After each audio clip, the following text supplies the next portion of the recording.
Something silver vanished into the reeds as a woman's scream cut across the lake. Eli Vance stopped on the basalt path, one hand still wrapped around his field scanner. The instrument clicked softly against his belt. Across the water, blue-white algae glowed beneath the surface like submerged stars. Ripples spread from a lone figure standing chest-deep near the eastern bank. "Sir," she called.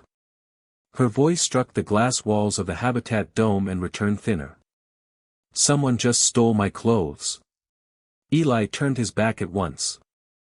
Beyond the dome, the colony's pale sun burned through violet clouds. Inside, warm mist carried the mineral scent of the lake and the sharp, clean bite of oxygen scrubbers. "Are you hurt?" he asked. Water moved behind him. A quick splash. Then silence. "No," the answer came tight and controlled. "Did you see anyone leave?"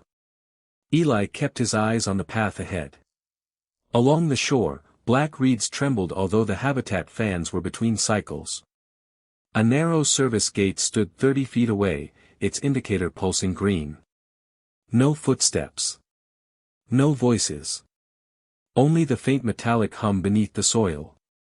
"I saw movement in the reeds," he said. "I didn't see a face." He removed his gray work jacket, held it behind him by the collar, and extended his arm without turning. The fabric was rough with sealant dust and still warm from his body. "This is all I have." Another pause. He heard her approach through the shallows. The water made small crystalline sounds around her, unlike ordinary splashing. A cool hand took the jacket without touching his skin. "You may turn when I say." Eli lowered his arm. "Understood." He studied the reflection in the curved dome instead. It showed the path, the trees, and a distorted sliver of the lake, but not enough detail to violate the trust she had just placed in him. Behind him, fabric shifted. A breath caught.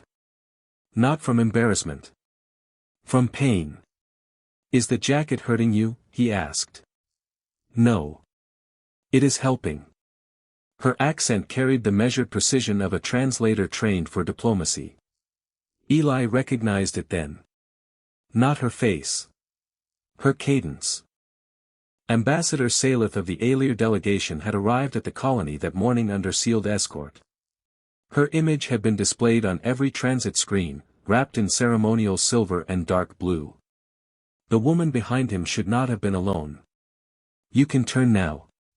He did, but only lifted his gaze to her face. Saelith stood at the waterline with his oversized jacket fastened to the throat. She was taller than he expected, her features framed by wet, opalescent hair. Fine bands of light moved beneath the skin along her temples, flashing unevenly. Her bare feet remained submerged. She had not taken the final step onto shore. Eli noticed the flattened patch of luminous moss beside a smooth stone. Four narrow impressions led toward the reeds. Not footprints. Something had been dragged. Saelith followed his gaze. One hand tightened over the jacket's front. "My garments were there," she said. "All of them?" "Yes." Eli crouched without moving closer to the stone. A thread of silver fabric clung to a reed, cut cleanly rather than torn. Beneath it, the mud held a thin groove that continued toward the service gate. Its green light blinked once, then went dark. Someone had entered a restricted habitat, crossed open ground, and taken an alien diplomat's clothing while she was in the water. Yet no alarm had sounded. Eli rose slowly. "Stay where you are." Saelith's eyes narrowed. That is not a reassuring instruction. It wasn't meant to be. He unclipped his scanner and swept it toward the abandoned stone. The display filled with static. Then a single access pulse appeared, fresh, encrypted, and moving away beneath the shoreline. This had not been a prank committed by a curious colonist. The thief had planned the route. Saelith looked down at the darkening bands beneath her wet skin, then back toward the place where her clothes had been. "Mr. Vance," she said quietly, "I cannot leave this water yet." Cold air skimmed the lake, carrying the mineral smell of wet stone and the faint ozone bite of the disabled service gate. Eli's field jacket floated across the last few inches between them. Saelith caught it with one hand and pulled it around her shoulders beneath the surface, keeping her eyes fixed on him until he turned fully toward the reeds. Fabric whispered behind his back. Water moved. Then stopped. You may turn. Saelith stood in the shallows with the jacket fastened from throat to thigh. Its charcoal fabric looked crude against her silver-blue skin, but the thermal lining had begun warming her. That should have been enough to bring her ashore. It wasn't. Her bare feet remained beneath 6 inches of water. Bands of pale light flickered under her calves, brightened, then contracted like luminous wire tightening around bone. She gripped the jacket closed and drew a careful breath through her teeth. The coat covers you, Eli said. It does not dry me. Saelith dipped one hand into the lake. The painful bands dimmed almost immediately. Aelyr skin regulates heat through a liquid membrane. While wet, direct contact with this atmosphere triggers rapid ion loss. A gust crossed the shoreline. The exposed skin along her wrist flashed white. Her fingers locked. She forced the hand underwater again, and the glow subsided. How long before you can come out? Under natural conditions? 43 minutes. Eli glanced toward the service gate. Its indicator remained black. Whoever had crossed it could be half a mile away by then. He removed the compact thermal sheet from his field pack, shook it open, and anchored it between 2 survey rods. The reflective material snapped in the wind, forming a shield between Saelith and the colony path. It gave her privacy and trapped a pocket of warmer air above the shallows, but he did not reach for her again. This time, Saelith changed the situation herself. She pushed one sleeve of his jacket above her elbow and pressed 2 fingers beneath the line of her jaw. A translucent panel awakened under her skin. Diplomatic glyphs spun once, then collapsed into a red circle. My ceremonial clothing carried an atmospheric drying mesh, she said. Without it, leaving the lake could damage my sensory channels. Eli's scanner chirped from his palm. Then we call Habitat Medical. No, the word came hard enough to cut through the rustle of reeds. Saelith stepped 1 inch deeper, choosing cold water over the air. A medical evacuation would be recorded as ambassadorial incapacity. The council could replace me before sunset. Her fingers moved across the translucent panel, projecting a narrow image of the stolen garments. A small object glowed at the collar, an oval seal no larger than a coin. That is the Aelyr Covenant signet. It contains my diplomatic authorization and the biological confirmation required to ratify the colony treaty tonight. The lake pump hummed beneath them. Far across the habitat dome, work lights blinked on one by one as morning shifted toward noon. Eli studied the projection rather than Saelith. A missing outfit could embarrass an ambassador. A missing signet could stop a treaty. Can they use it without you? They cannot sign as me. Saelith closed the panel, leaving a red afterglow beneath her jaw. But they can prevent me from signing at all. The distinction settled between them with the weight of machinery locking into place. Eli lowered his scanner. The cut fabric, the silent gate, the encrypted pulse, none of it belonged to a thief chasing valuables. Someone had taken the one system that protected Saelith's body and the one object that protected her authority, knowing she would be trapped in plain sight. A soft tone sounded from beneath her skin. The projected clock returned, now displaying 6 hours and 12 minutes until ratification. Saelith looked toward the dark service gate. If that seal is not recovered before the ceremony, the treaty dies with the deadline. A faint blue pulse slid beneath the lake's black surface, moving against the current. It vanished under the retaining wall, then returned 3 seconds later, dimmer and farther east. Eli watched it through the scanner while Saelith stood behind the thermal screen, his jacket sealed around her throat. Water ticked from its hem. Each drop struck the stones with a soft electrical hiss. The access signal isn't on shore, he said. It's traveling through the lake. Saelith stepped closer to the screen's edge. Pale bands still flickered beneath her wet skin, but her voice remained level. There is an intake below us. It feeds the habitat's maintenance system. Eli opened a colony schematic. The service gate connected to a dry conduit, yet the encrypted pulse had bypassed it entirely. A submerged cooling pipe ran from the bathing basin to the filtration chamber beneath the eastern bank. Narrow. Unlit. Built for inspection drones, not people. The drag marks were staged, he said. Whoever took your clothes wanted us searching on land. The pulse moved again. Saelith studied the water, then removed a thin metallic clasp from her hair. Silver strands fell across the jacket's dark collar. She pressed the clasp against the inside of her wrist. It unfolded into 3 luminous fins, no larger than a coin. Aelyr Covenant fabric carries living fibers keyed to its wearer, she said. This can call them. From how far? 20 feet. The pipe mouth lay 14 feet from shore and nearly 8 feet down. Eli reached for the clasp, but Saelith closed her fingers around it. Your lungs are not the obstacle, she said. The intake sensors reject warm-blooded contaminants. That's a flattering way to describe me. For the first time, the corner of her mouth moved. Then the projected clock beneath her jaw lost another minute. Saelith stepped out from behind the screen. The jacket covered her to mid-thigh, its thermal lining shimmering as it fought the moisture. Eli turned his face toward the service gate. Tell me before you move. I am moving now. Water folded around her without a splash. The lake's blue glow sharpened along her shoulders before she disappeared beneath it. Eli swore under his breath and dropped to one knee beside the intake controls. The pump produced a low mechanical thrum through the stone. If it cycled while she was inside the pipe, the current would pin her against the filtration grate. He could shut it down, but doing so required a manual maintenance override.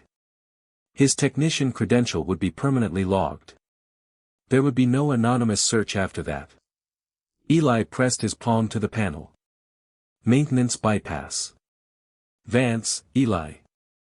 Colony utilities. The scanner flashed amber. Authorization recorded. The pump wound down with a descending metallic groan. Silence spread across the lake. 10 seconds passed. Then 20. Beneath the surface, a thread of white light entered the pipe. Eli held the thermal screen steady against the wind, refusing to look anywhere except the scanner. At 37 seconds, Saelith's hand broke the surface near the retaining wall. He extended the screen first, giving her cover before offering his arm. She caught his wrist and pulled herself into the shallows. The jacket clung heavily to her, and her breathing came in sharp, controlled intervals. In her other hand, the hair clasp burned bright blue. A strand of silver fabric was wound around one luminous fin. The fibers answered, she said. The clothing passed through that pipe. Eli checked the intake history. The pump had not drawn anything through it during the last hour. Someone had carried the garments underwater, entered the maintenance conduit, and continued beyond the lake. Saelith pointed toward the eastern wall. A narrow inspection hatch had unlocked when the clasp detected its matching fabric.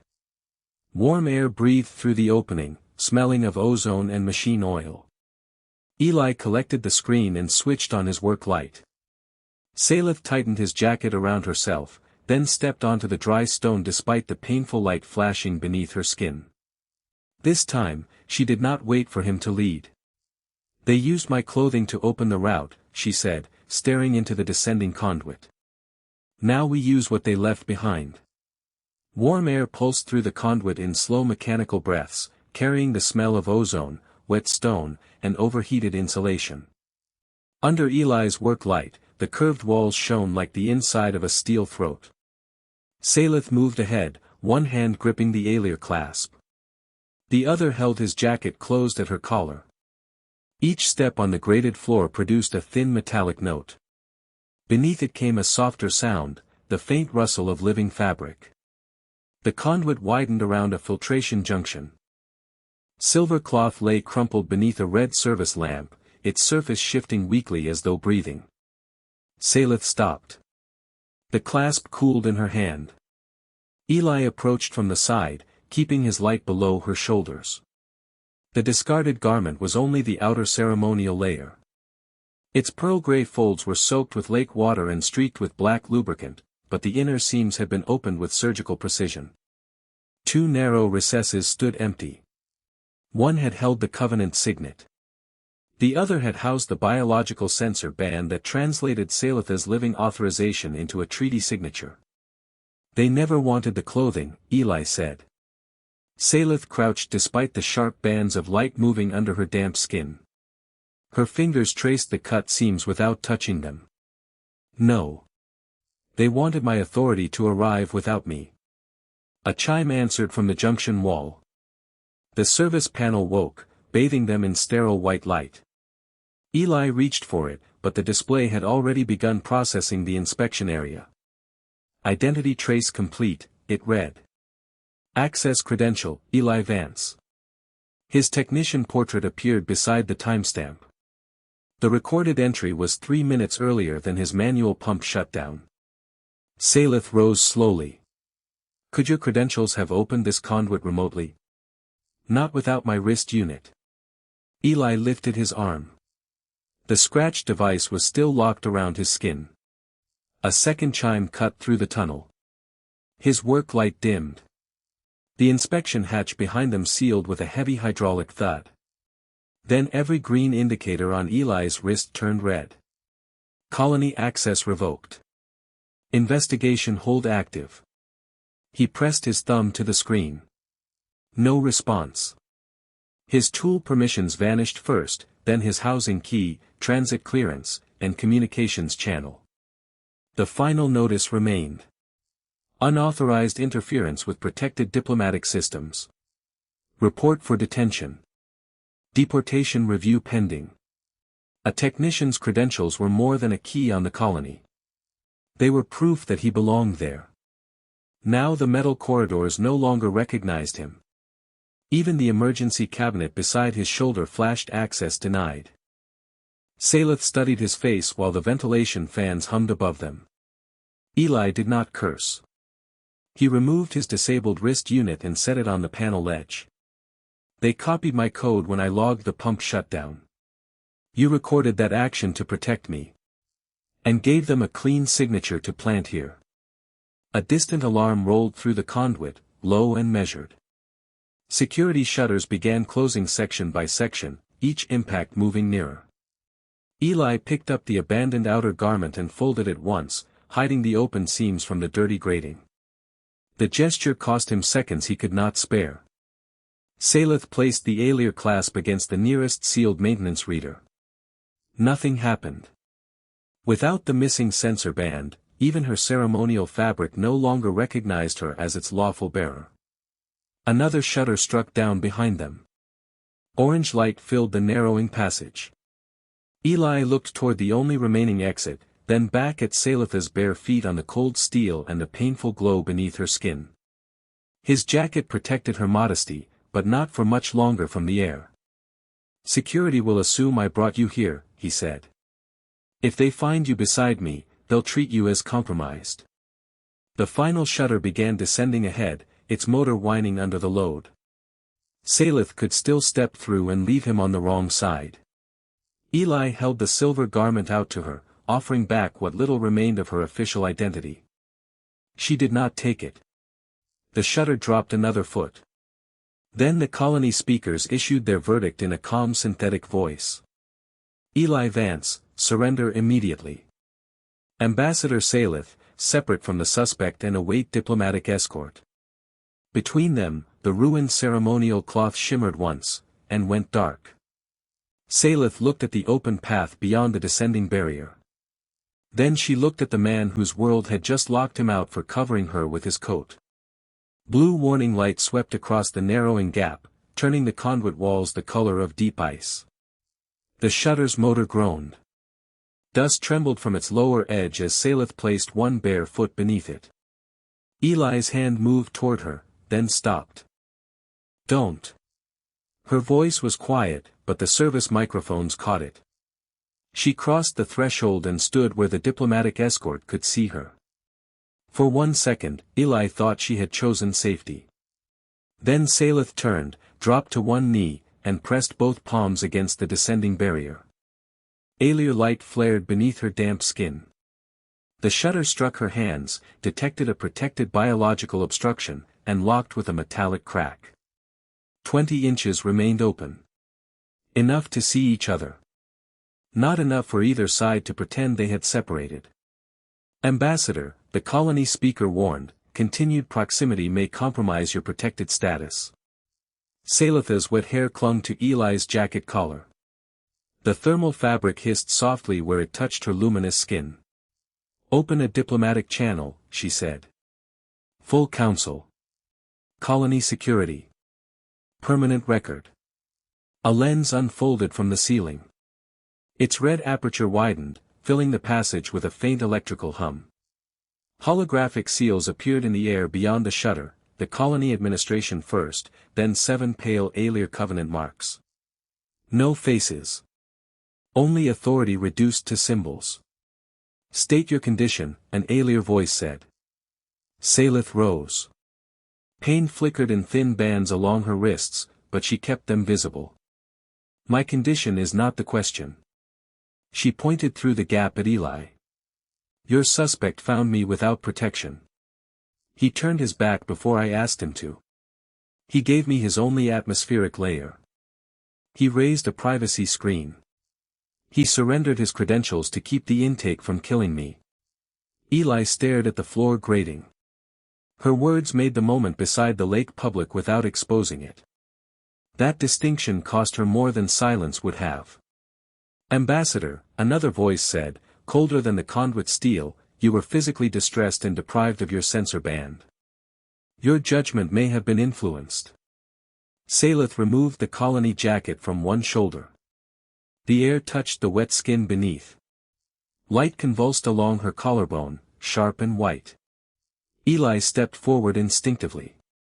She lifted one hand, stopping him. Her choice had to be seen as hers.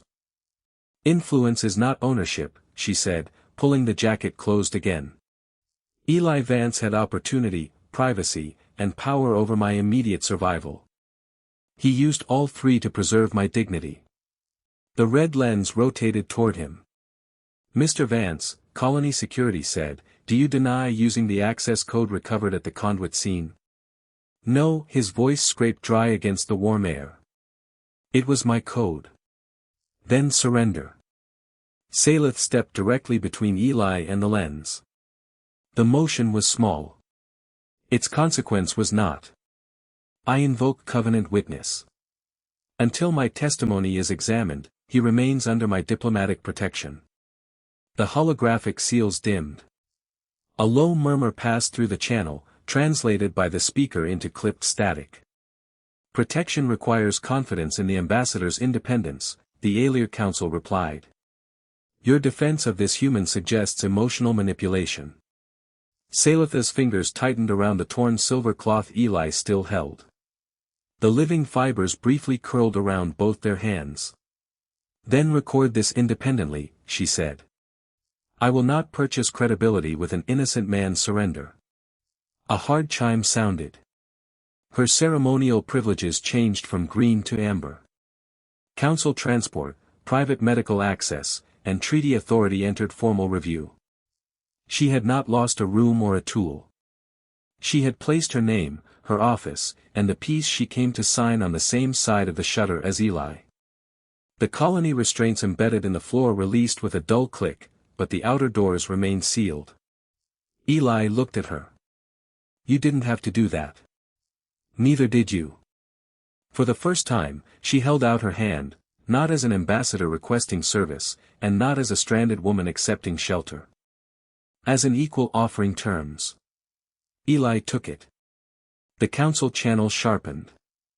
Ambassador Saelith, withdraw your protection before the review begins. Her skin glowed softly beneath his dark jacket as she faced the hovering seals. No, the amber symbols turned red. Then at the signing deadline, the council said, you will answer for him with your office.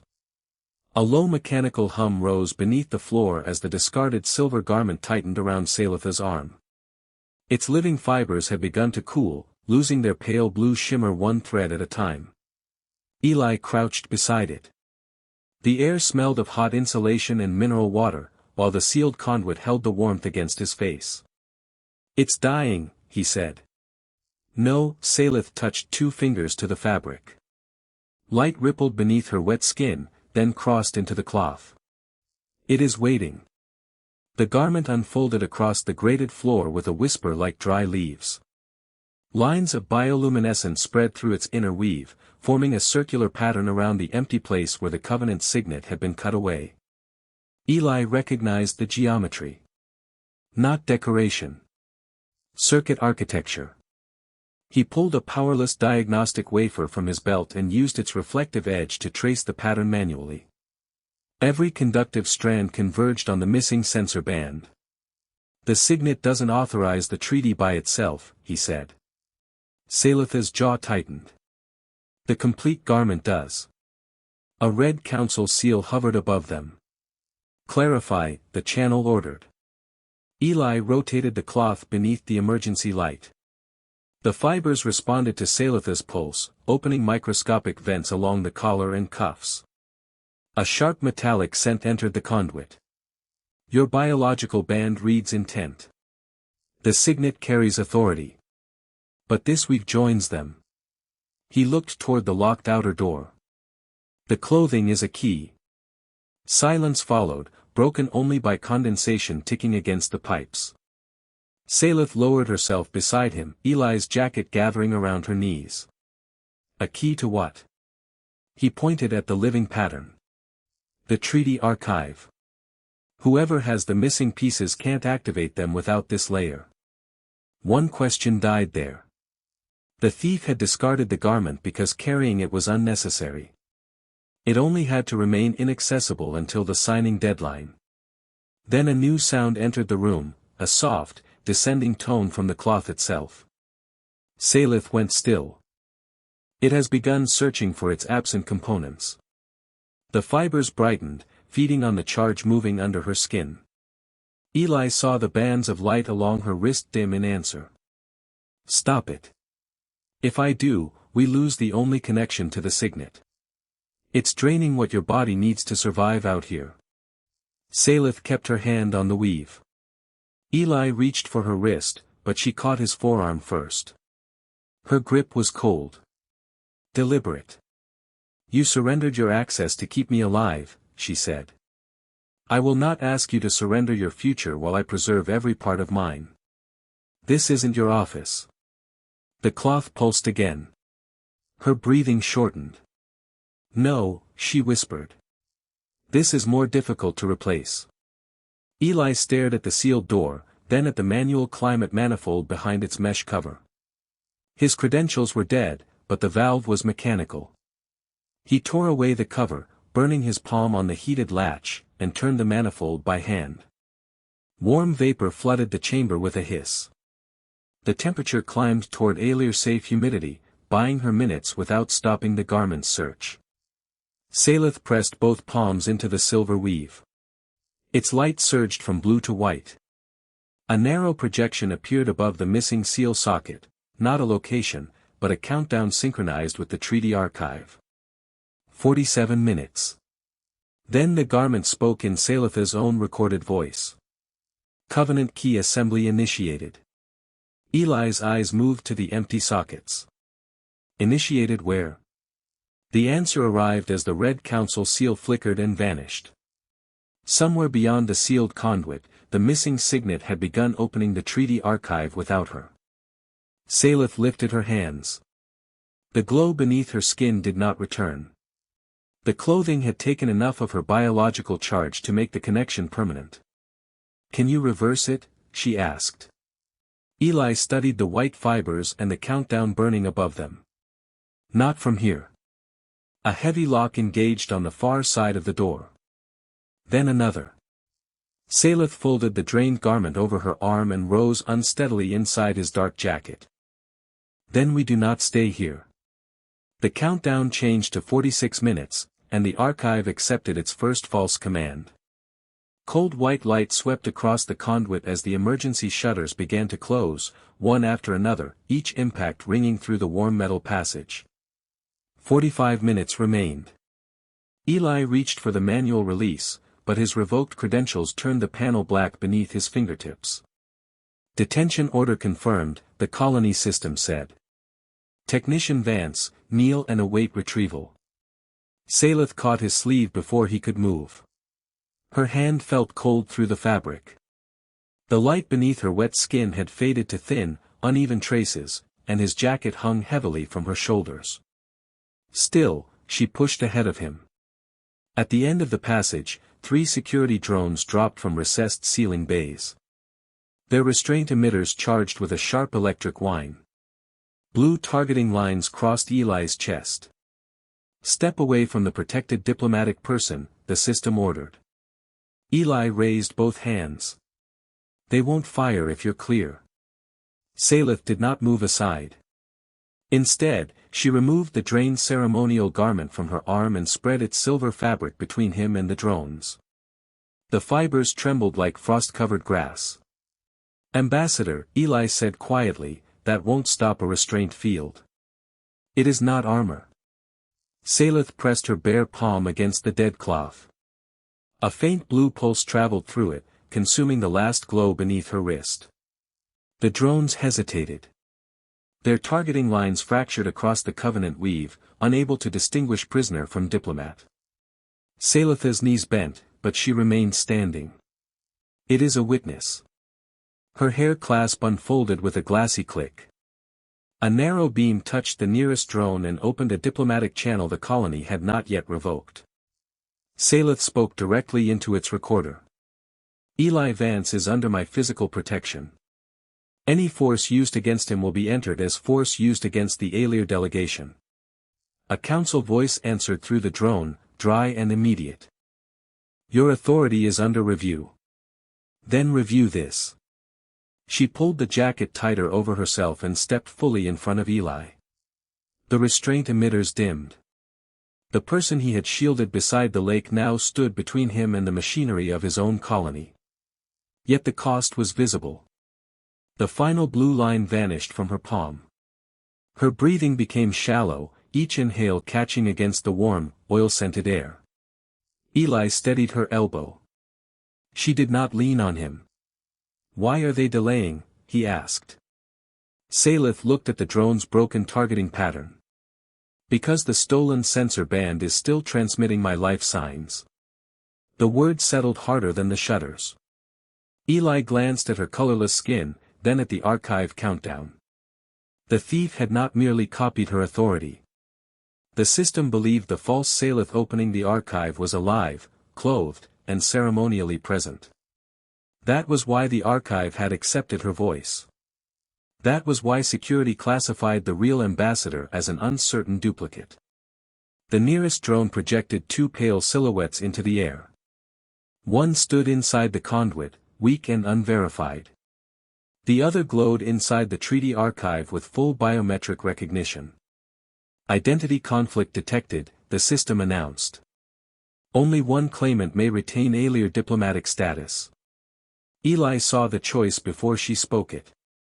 If Saelith preserved herself, the false identity would keep the archive. If she severed the stolen band, the system might erase both versions of her authority. Saelith lifted her hair clasp toward the projection. Transmit a Covenant challenge. The council voice sharpened. Ambassador, doing so will suspend your identity and leave you without diplomatic immunity. The blue targeting lines returned, this time crossing Saelith as well as Eli. She looked back at him, her face reflected in the drone's polished shell. You covered me when I had nothing, she said. Now they will have to uncover the truth before they take you. Her clasp flashed. The challenge left the conduit in a ring of white light. Instantly, both projected silhouettes went dark. The drones rose, uncertain, and the detention command dissolved into static. Saelith had protected Eli by surrendering the legal identity that could have saved her. Then the archive issued a new message. Covenant challenge received. Personal verification required in 29 minutes. A map burned across the sealed door, marking the archive chamber on the far side of the colony. Beneath it appeared the condition neither of them could avoid: only one Saelith would be permitted to leave that room recognized as real. A copper alarm pulsed through the archive chamber, each note vibrating in the glass floor. Cold air smelled of ozone and sterilized metal. At the center, beneath a column of blue light, stood a silver silhouette wearing Saelith's stolen sensor band and Covenant signet. It had no face. It did not need one. The colony recognized the transmitted heartbeat, blood chemistry, and diplomatic cipher as Saelith.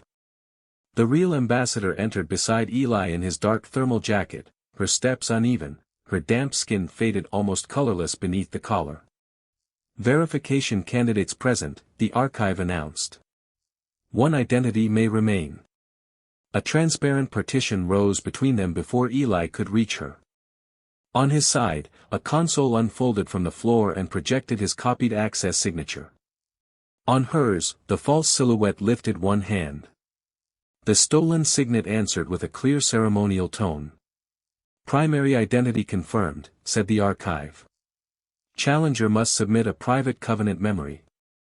Saelith pressed her palm to the glass. Nothing happened. The garment stored those memories, she said. The missing band is speaking with my body. The signet is speaking with my office. Eli looked at the discarded ceremonial layer folded over her arm. Its living fibers were gray now, drained to ordinary cloth. A technician knew the difference between a machine's purpose and the instructions forced upon it. He pulled the emergency maintenance plate from the console. Warm circuitry breathed against his fingers, carrying the sharp scent of heated insulation. Eli, Saelith warned. If you break the archive, the treaty dies. I'm not breaking it. He removed his colony credential chip. The small square held his employment record, housing claim, accumulated pay, and legal passage back to Earth. Everything the colony had already frozen but not yet erased. I'm giving it a witness the thief couldn't copy. He pushed the chip into the Covenant port. Red light flooded the chamber. Human records are inadmissible, the archive said. Not as identity, Eli replied. As consent. He opened the pump control log from the lake and selected the unedited privacy protocol he had initiated when Saelith screamed. His shutdown order had blinded shoreline cameras, sealed recreational access, and turned every sensor away from the water. It had also created the pulse-later copy to frame him. That command cost her visibility, he said. And gave the thief cover. My choice helped both of them. So charge the consequence to me. The console requested authorization. Eli placed his bare hand over the scanner. Permanent surrender of colonial status, it warned. All property, wages, and Earth transit rights will be forfeited. Confirm. Saelith struck the partition with her palm. Do not trade your future for my name. Eli kept his hand still. I'm not buying your name. His fingerprint illuminated beneath the glass. I'm forcing the archive to judge what that name did. He confirmed. The chip flashed white, then melted into the port with a faint hiss. His quarters, savings, tools, and return passage vanished from the display. The archive replayed the lake event, not as images, but as decisions. Saelith's stolen band claimed uninterrupted ceremonial custody. Eli's sacrificed record proved otherwise. During those exact minutes, the ambassador had been physically stranded, medically endangered, and dependent upon a human jacket the false identity had never worn. The silver silhouette flickered. Contradiction established. Saelith's partition descended. The archive light abandoned the imitation and settled over her damp face. Challenger recognized as Saelith of Aelyr. The false figure collapsed into a loose sensor band and signet on the floor. One old question ended with their metallic clatter. She was real. But the signing dais remained dark. Treaty authority suspended, the archive declared. Recognition does not restore office. Ratification requires an uncoerced witness with legal standing. Saelith caught Eli's wrist before his hand dropped from the dead console. Beyond the glass, the countdown reached 11 minutes. He had made her visible again by erasing himself. Now the treaty demanded someone the colony legally acknowledged, and Eli Vance no longer existed in its records. Then I will sign as no one, he said. The archive doors opened, revealing the black corridor to the treaty hall. Saelith tightened the human jacket around her shoulders and stepped beside him. No, she whispered. You will stand there as the man who chose what the law was too blind to see. Behind them, the recovered signet began its final authentication cycle. Ahead, the signing chamber waited for a witness neither government was willing to recognize. Dawn spread across the lake in thin bands of silver, turning the last curls of mist pale gold. The treaty hall stood quiet behind the reeds, its black glass now carrying two seals, one Aelyr, one human. Ratification had taken less than 11 minutes. Recognition had taken both of them.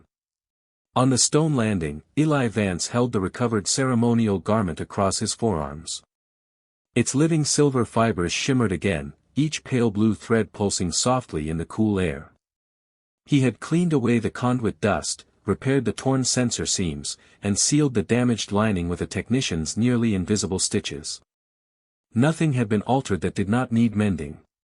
Nothing had been examined that did not need repair. Saelith emerged from the heated shelter beside the water, still wrapped in his dark colony jacket. The restored signet glowed at her wrist.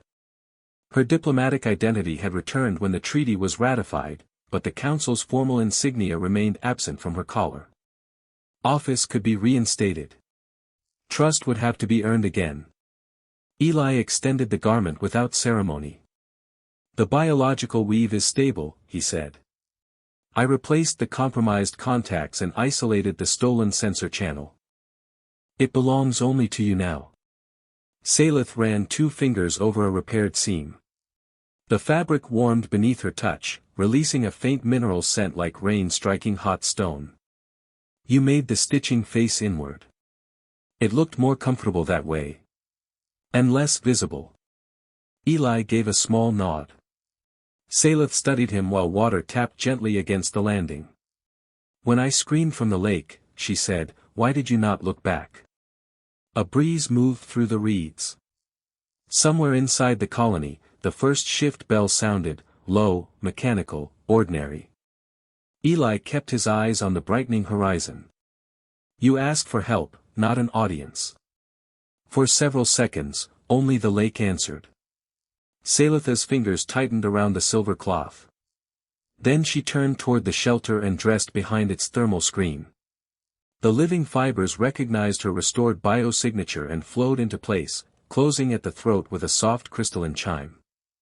When she returned, the ceremonial garment shone like captured moonlight. Yet Eli's weathered jacket still rested across her shoulders. Its sleeves hung too long. One cuff covered half her hand. Ambassador, Eli said quietly, glancing at it. Saelith adjusted the human collar instead of removing it. The garment proves who the archive recognizes. Her gaze settled on him. This proves who recognized me first. She offered her hand. Not for rescue. Not for protection. As a choice. Eli took it, and together they crossed the damp stone path toward the treaty hall. The doors opened before them. Human technicians paused beside humming consoles. Aelyr delegates lowered their luminous eyes to the repaired silver weave, then to the plain dark jacket laid over it. No one objected. No one asked what the stolen clothing had cost, or how much authority had once been woven into its threads. Those numbers belonged to ledgers. What entered the hall could not be measured there.